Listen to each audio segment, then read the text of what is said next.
Hello everyone, my self Richa. मैंने sets पे part 1 पे पहली वीडियो बनाई थी जिससे मैंने ये बताया था कि सेट्स क्या होते हैं एंड रियल लाइफ एग्जांपल्स दिए थे सो दैट आपके कंसेप्ट्स क्लियर हो जाएं। ठीक है, अब आगे बढ़ते हैं, एक स्टेप फर्दर बढ़ते हैं और नोटेशंस पे आते हैं। नोटेशंस का मतलब ये होता है कि किसी चीज़ को आप डिनोट कैसे करो। जस्ट लाइक आपका नोटेशन क्या है, आपका नाम, आपकी आइडेंटिटी। ठीक है, सिमिलरली अगर आप सेट्स दे रहे हैं या फिर कलेक्शन बता रहे हैं तो उसका नाम भी तो दोगे।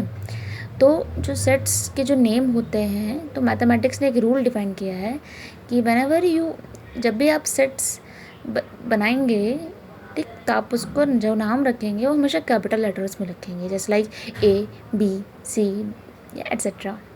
ठीक, एंड उस सेट्स के अंदर जो उसके मेंबर्स होंगे वो हमेशा क्या होंगे, स्मॉल लेटर्स में होंगे। ठीक है, जैसे like XYZ, alpha beta etcetera, कुछ भी। ठीक है, इतना समझ में आ गया। अब आपको सेट का नाम देना आ गया, सेट के अंदर के एलिमेंट्स के नाम देने आ गए। ठीक है, अब आते हैं, एक और चीज़ होती है जैसे बताते हैं, जैसे आपकी क्लास में आप आपकी क्लास के हो कि नहीं हो, है ना। तो इसके लिए आपके पास क्या होता है, एक आइडेंटिटी कार्ड होता है ना, जिससे अब पता चलता है कि आप 7th क्लास के बच्चे हो कि नहीं हो। वैसे ही सेट्स में अगर हमें ये पता करना हो कि एक एलिमेंट है, पर्टिकुलर एलिमेंट, वो उस क्लास का है कि नहीं है, ठीक है, तो उसके लिए ये 2 साइन होते हैं। ये जो पहला साइन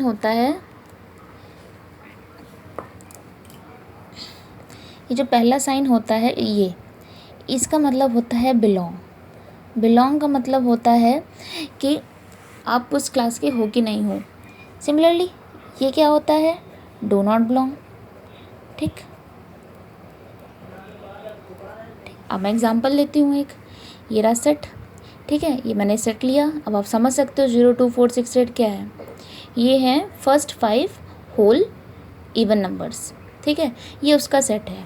अब आप ये भी तो देखो ना, जो सेट होते हैं हमेशा ये कर्ली ब्रैकेट्स के अंदर लिखा जाता है, ये रूल होता है।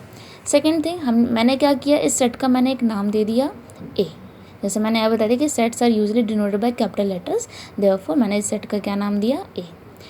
अब कोई पूछता है कि अच्छा ये बताइए क्या 0 और 6 इस सेट में है, तो आपको मैथमेटिकली आप कैसे लिखोगे, ऐसे लिखोगे 0, 6 बिलोंग्स ए। मतलब ये कहने का कि हाँ 0 और 6 एक में, यानी ए क्या है, ए सेट में बिलोंग करते हैं। बिलोंग का मतलब उसमें है। और फिर कोई पूछता है, या फिर मैथमेटिक्स में क्वेश्चन अगर आता है, पूछता है कि बताइए जो 10 है, या जो कोई भी नंबर दे सकते हैं, 10, 11 एनी अदर, तो 10 क्या बिलोंग करता है, तो आप मैथमेटिकली कैसे लिखोगे, 10 डू नॉट बिलोंग्स टू ए। तो इसको आप क्या पढ़ रहे हो, डू नॉट बिलोंग। ठीक है, तो मेरे ख्याल से आप समझ में आ गया हो नोटेशंस क्या होते हैं। ठीक है, एक बार रिवाइज कर लेते हैं। जो सेट्स होते हैं उनके नेम हमेशा कैपिटल लेटर्स में देते हैं, उनके अंदर के एलिमेंट्स को हम स्मॉल लेटर्स में देते हैं। ये 2 सिंबल्स हैं, एक बिलोंग है, another one do not belong है, मतलब कि सेट के मेंबर हैं और नहीं हैं। एग्जाम्पल मैंने आपको बता दिया। सेट जो होता है हमेशा हम गर्ली ब्रेसेस में उसके एलिमेंट्स लिखते हैं। ठीक है, क्लियर। अगर कुछ भी दिक्कत है आप कमेंट्स में मुझे बता सकते हैं।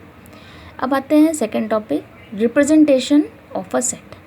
देखो, सेट लिखने के बहुत तरीके होते हैं। ठीक है, 3 तरीके बेसिकली हैं यहाँ पे। एक है डिस्क्रिप्शन मेथड, नाम से पता चल रहा होगा कि हम डिस्क्राइब कर रहे हैं। ठीक है, बहुत अच्छे से उसमें अच्छे से लिख रहा है, मैं सब बताऊँगी, एक एग्जाम्पल दे के बताऊँगी। ये पार्ट 2 वीडियो में, बस अभी हम इतना ही पढ़ेंगे, आगे हम और सब डिटेल में पढ़ेंगे। सेकंड है रोस्टर मेथड और टेबुलर मेथड। जैसे कि नाम है टेबुलर, हम उसमें टेबुलेट करके बताएंगे। थर्ड है रूल मेथड और सेट बिल्डर फॉर्म। ये 3 तरीके से हम अपने सेट को डिस्क्राइब कर सकते हैं। So thank you.